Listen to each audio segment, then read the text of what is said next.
listening to the Art of Homeschooling podcast, where we help parents cultivate creativity and connection at home. I'm your host, Jean Miller, and here on this podcast, you'll find stories and inspiration to bring you the confidence you need to make homeschooling work for your family. Let's begin.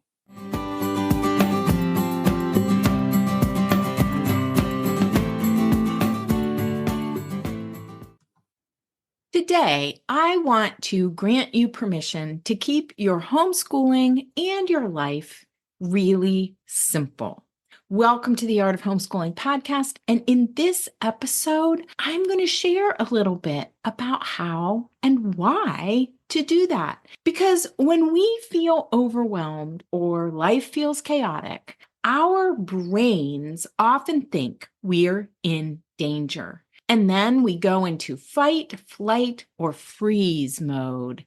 And none of that is helpful for bringing engaging learning activities to our kiddos or helping us to foster connections with them, which is what we really want.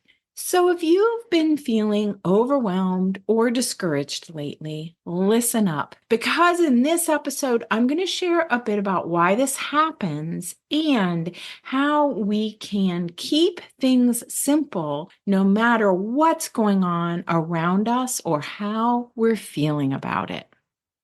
Let me just share that for me, life has been a crazy ride lately. 2 significant life events happened just 2 days apart. First, I became a grandmother one Friday evening a few weeks ago, and I cannot tell you what an incredible joy it is to see your child become a parent. The images of my son holding his newborn baby daughter just melt my heart. Every day, I have a new favorite photo, and by the time this episode goes live, I'll be holding that little grandbaby in my arms. Oh, I just can't wait. Then, just 2 short days after our wonderful news, my elderly mother, who has dementia, wound up in the hospital with pneumonia. And I'm her person. So that meant 10 straight days spent at the hospital navigating her care. She's finally getting better and back in her memory care apartment, but it has been a crazy few weeks. So I need a permission slip for simple just as much as you might right now. And this is where I want to share a really interesting thing I've learned about the human brain. That when we feel overwhelmed or experience chaos or trauma, our brain often perceives those strong emotions in the same way it would as if we were in physical danger. That means that strong emotions like overwhelm and fear can be perceived by our brains as just as dangerous as physical danger is. There's even a psychological term for this known as amygdala hijacking, which simply means that our emotions take over and our brains tell us to beware, right? Danger, danger, be on the lookout. I'll link to an article in the show notes if you want to read more about how this works. But what I want you to keep in mind here is that whenever you feel overwhelmed, the best way to calm your nerves is to recognize this is your brain trying to keep you safe. So if this isn't what's going on for you right now, put a bookmark on this episode, because in the future, if you are ever feeling overwhelmed or discouraged, this would be the episode number 208 to come back and listen to.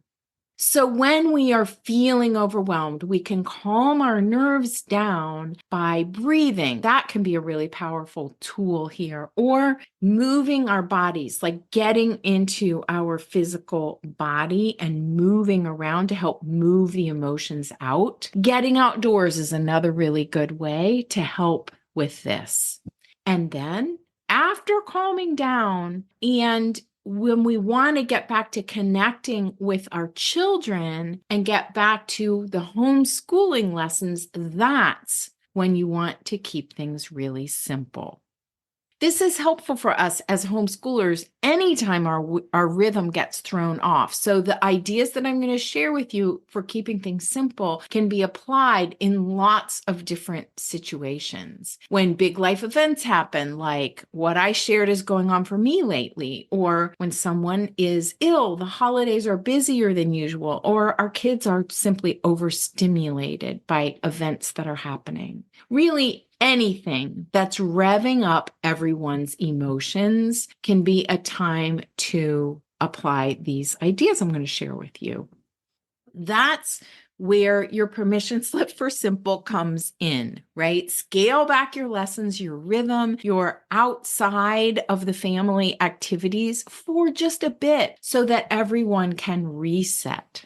So what does this look like? What does it look like for lessons in particular? Well, you get to decide, but here are some ideas. Perhaps it's spending more time outdoors, curling up on the couch with a great read aloud book for the whole family, playing games like Uno, Math War, or Set, and calling that math practice for the day.